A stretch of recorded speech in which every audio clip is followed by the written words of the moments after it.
अध्याय 22। श्री शिव की आराधना के लिए पार्वती जी की दुष्कर तपस्या। ब्रह्मा जी कहते हैं, देवर्षे, तुम्हारे चले जाने पर प्रफुल्लित हुई पार्वती ने महादेव जी को तपस्या से ही साध्य माना और तपस्या के लिए ही मन में निश्चय किया। तब उन्होंने अपनी सखी जया और विजया के द्वारा पिता हिमाचल और माता मैना से आज्ञा मांगी। पिता ने तो स्वीकार कर लिया, परंतु माता मैना ने स्नेहवश अनेक प्रकार से समझाया और घर से दूर वन में जाकर तप करने से रोका। मैना ने तपस्या के लिए वन में जाने से रोकते हुए ऊ माँ ऐसा कहा, इसलिए उस समय शिवा का नाम उमा हो गया। मुने, शैलराज की प्यारी पत्नी मैना ने रोकने से शिवा को दुखी जानकर अपना विचार बदल लिया और पार्वती को तपस्या के लिए जाने की आज्ञा दी। मुनिश्रेष्ठ, माता की आज्ञा पाकर उत्तम व्रत का पालन करने वाली पार्वती ने भगवान शंकर का स्मरण करके अपनी मन में बड़े सुख का अनुभव किया। माता पिता को प्रसन्नता पूर्वक प्रणाम करके शिव के स्मरण पूर्वक दोनों सखियों के साथ वे तपस्या करने के लिए चली गई। अनेक प्रकार के प्रिय वस्त्रों का परित्याग करके पार्वती ने कटी प्रदेश में सुंदर मूंज की मेखला बांध शीघ्र ही वल्कल धारण कर लिया। हार का परिहार करके उत्तम मृग चर्म को हृदय से लगाया। तत्पश्चात वे तपस्या के लिए गंगोत्री तीर्थ की ओर चली गईं, जहाँ ध्यान लगाते हुए भगवान शंकर ने कामदेव को दग्ध किया था। हिमालय का वह शिखर गंगावतरण के नाम से प्रसिद्ध है। वही परम उत्तम श्रृंगी तीर्थ में पार्वती ने तपस्या प्रारंभ की। गौरी के तप करने से ही उसका गौरी शिखर नाम हो गया। मुने, शिवा ने अपनी तप की परीक्षा के लिए वहाँ बहुत से सुंदर और पवित्र वृक्ष लगाए जो फल देने वाले थे। सुंदरी पार्वती ने पहले भूमि शुद्ध करके वहाँ एक वेदी का निर्माण किया। तदंतर ऐसी तपस्या आरंभ की जो मुनियों के लिए भी दुष्कर थी। वे मन सहित संपूर्ण इंद्रियों को शीघ्र ही काबू में करके उस वेदी पर उच्च कोटि की तपस्या करने लगी। ग्रीष्म ऋतु में वे अपने चारों ओर दिन रात आग जलाए रखकर बीच में बैठती और निरंतर पंचाक्षर मंत्र का जप करती रहती। वर्षा ऋतु में वेदी पर सुस्थिर आसन से बैठकर अथवा किसी पत्थर की चट्टान पर आसन लगाकर निरंतर वर्षा की जलधारा से भीगती रहती। शीतकाल में निराहार रहकर भगवान शंकर के भजन में तत्पर हो वे सदा शीतल जल के भीतर खड़ी रहती और रात भर बर्फ की चट्टानों पर बैठा करती।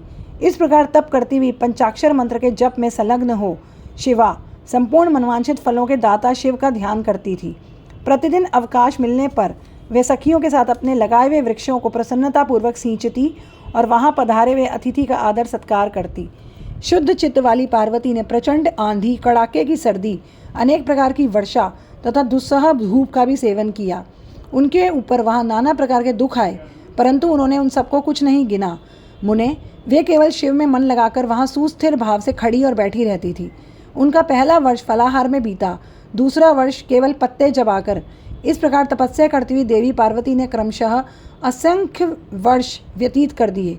तदंतर हिमवान की पुत्री शिवा देवी पत्ते खाना भी छोड़कर सर्वथा निराहार रहने लगी। तो भी तपश्चर्या में उनका अनुराग बढ़ता गया। हिमाचल पुत्री शिवा ने भोजन के लिए पर्ण का भी परित्याग कर दिया, इसीलिए देवताओं ने उनका नाम अपर्णा रखा। इसके बाद पार्वती भगवान शिव के स्मरण पूर्वक एक पैर से खड़ी हो पंचाक्षर मंत्र का जप करती हुई बड़ी भारी तपस्या करने लगी।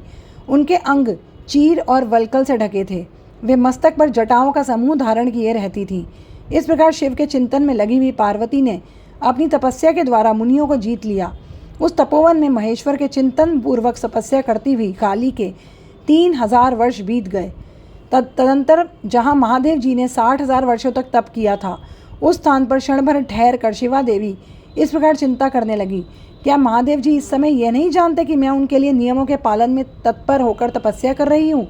फिर क्या कारण है कि सुदीर्घ काल से तपस्या में लगी हुई मुझ सेविका के पास वे नहीं आए? लोक में, वेद में मुनियों द्वारा सदा गिरीश की महिमा का गान किया जाता है।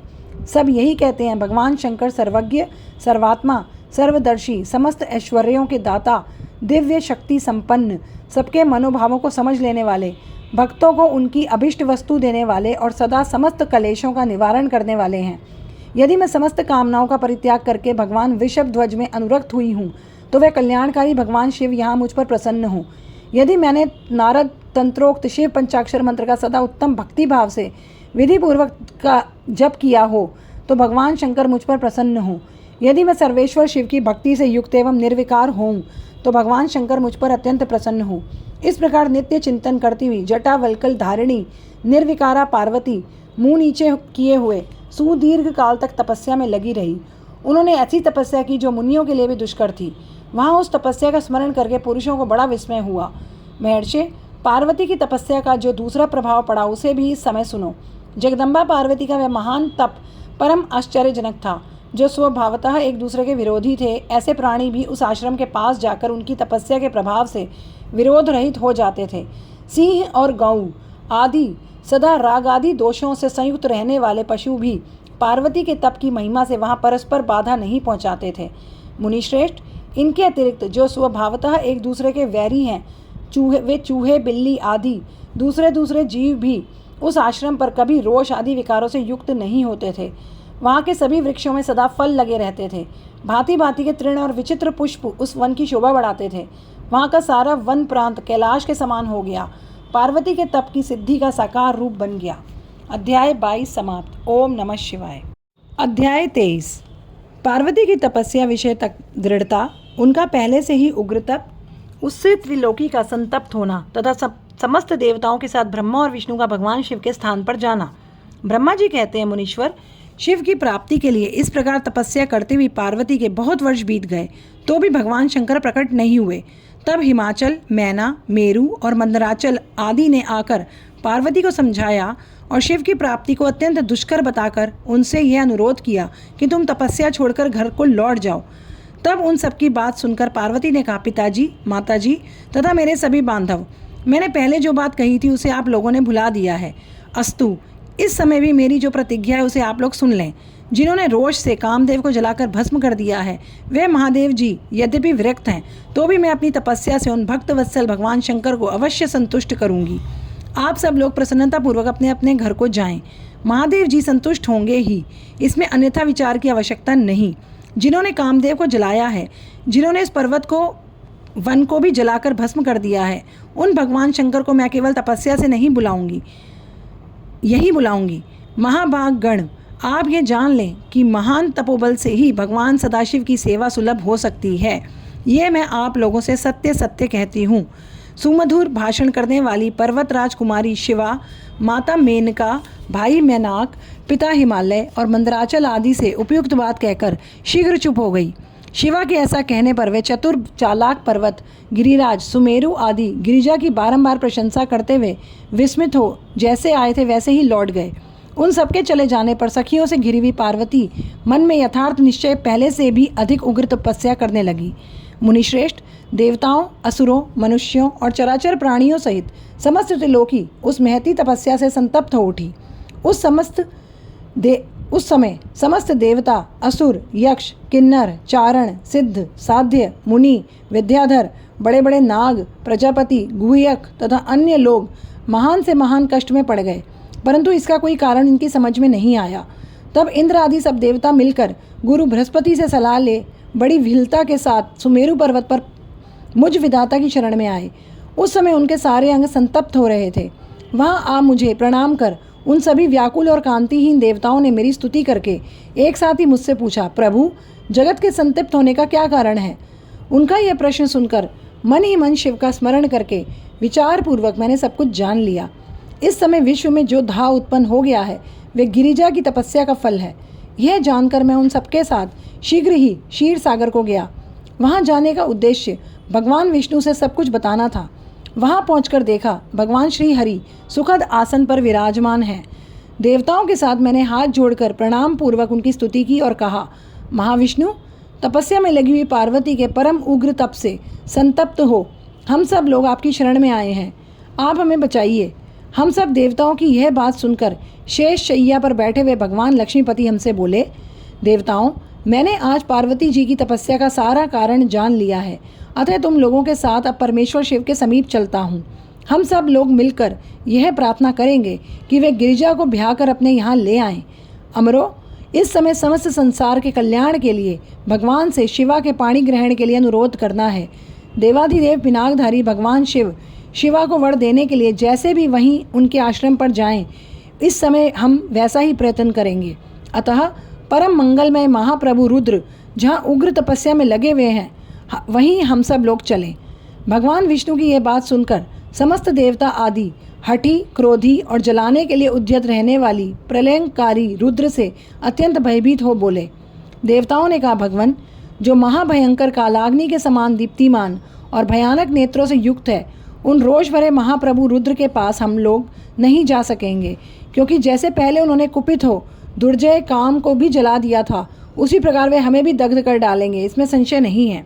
मुने, इंद्रादि देवताओं की बात सुनकर लक्ष्मीपति श्री हरि ने उन सबको सांत्वना देते हुए कहा, हे देवताओं, तुम सब लोग प्रेम और आदर के साथ मेरी बात सुनो। भगवान शिव देवताओं के स्वामी और उनके भय का नाश करने वाले हैं। वह तुम्हें दग्ध नहीं करेंगे। तुम सब लोग बड़े चतुर हो, अतः तुम्हें शंभु को कल्याणकारी मानकर हमारे साथ सबसे उत्तम प्रभु उन महादेव जी की शरण में चलना चाहिए। भगवान शिव पुराण पुरुष, सर्वेश्वर, वर्णीय, परात्पर, तपस्वी, परमात्मा स्वरूप हैं, अतः हमें उनकी शरण में अवश्य चलना चाहिए। प्रभावशाली विष्णु के ऐसा कहने पर सब देवता उनके साथ पिनाक पाणी शिव का दर्शन करने के लिए चले गए। मार्ग में पार्वती का आश्रम पहले पड़ता था, अतः उन गिरिराज नंदिनी की तपस्या देखने के लिए विष्णु आदि सब देवता कौतूहल पूर्वक उनके आश्रम पर गए। पार्वती के श्रेष्ठ तप को देखकर सब देवता उनके उत्तम तेज से व्याप्त हो गए। उन्होंने तपस्या में लगी हुई उन तेजोमयी जगदम्बा को नमस्कार किया और साक्षात सिद्धि स्वरूपा शिवा देवी के तप की भूरी भूरी प्रशंसा करते हुए वे सब देवता उस स्थान पर गए जहाँ भगवान वृषभध्वज विराजमान थे। मुने, वहाँ पहुंचकर सब देवताओं ने पहले तुम्हें उनके पास भेजा और स्वयं वे मदन दहनकारी भगवान हर से दूर ही खड़े रहे। वे वहीं से ये देखते रहे कि भगवान शिव कुपित है या प्रसन्न। नारद, तुम तो सदा निर्भय रहने वाले हो और विशेषतः शिव के भक्त हो, अतः तुमने भगवान शिव के स्थान पर जाकर उन्हें सर्वथा प्रसन्न देखा। फिर वहाँ से लौटकर तुम श्री विष्णु आदि सब देवताओं को भगवान शिव के स्थान पर ले गए। वहाँ पहुँचकर विष्णु आदि सब देवताओं ने देखा भक्त वत्सल भगवान शिव सुखपूर्वक प्रसन्न मुद्रा में बैठे हैं। अपने गढ़ों से गिरे हुए शंभु तपस्वी का रूप धारण किए योग पट पर आसीन थे। उन परमेश्वर रूपी शंकर का दर्शन करके मेरे सहित श्री विष्णु तथा अन्य देवताओं, सिद्धों और मुनीश्वरों ने उन्हें प्रणाम करके वेदों और उपनिषदों के सूत्रों द्वारा उनका स्तवन किया। अध्याय 23 समाप्त। ओम नमः शिवाय।